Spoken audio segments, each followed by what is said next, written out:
Hiya! Today we're making a bum bag, which is a lot easier than you might think and is a great Christmas gift. To get started you'll need some fabric, something stiff that won't fray easily is best, your paper pattern, sharp scissors, interfacing to help support your fabric if it's quite thin or frays easily, a buckle clasp, a zip foot for your sewing machine, a regular sewing foot, some webbing for your strap, pins, sewing thread and a zip. The first step is to cut your pattern pieces out. Lay everything out flat and line up the grain line of the fabric with the grain line drawn on the pattern. The grain line is shown as an arrow. I've used interfacing to stiffen my fabric and help stop it from fraying. If you're using this, you should iron it on now. If you find your fabric is still fraying, you can zigzag or overlock your seams or use binding to encase the raw edges. You could also line your bag, which won't stop it fraying but will hide everything inside. Now we're ready to start sewing. Hem the pocket panel by double turning the top edge about 1/2 centimetre and then 1/2 centimetre again before stitching down. Now we can attach our pocket to the front panel. Align both pieces, wrong side of the pocket to the right side of the front panel. Fold down the centre and mark with chalk or a pin. Attach the pocket to the front panel by sewing exactly down the centre of both pieces. The next step is to attach the zip. It's easiest if your zip is slightly longer than the fabric, as we can sew it on and trim the excess later.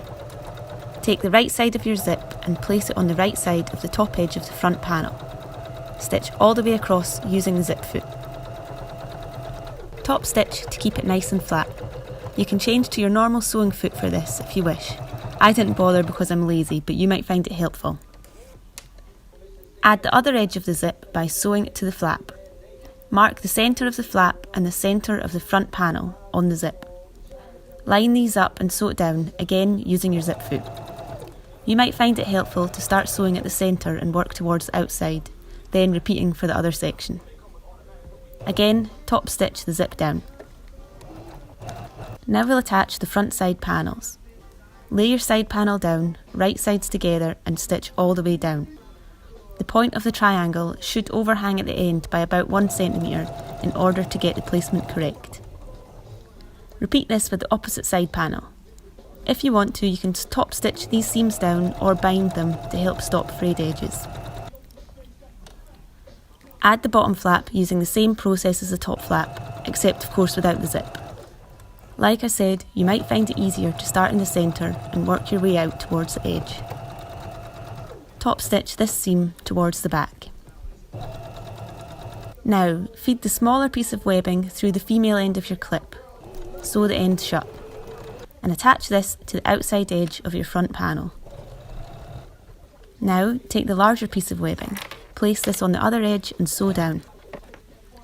Find your back panel. We'll attach this now. Fold your straps to the inside of the bag to keep them out of the way.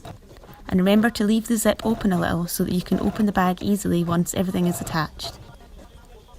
Once you've sewn the back panel on, you can trim any excess seams and the overhang of your zip. Feed the other part of the buckle onto the webbing, double turn and top stitch the edge. This stops it fraying and also stops the buckle from coming off the strap. And that's it. Please tag us in your social media posts because we love seeing what you've made, and follow us if you don't already.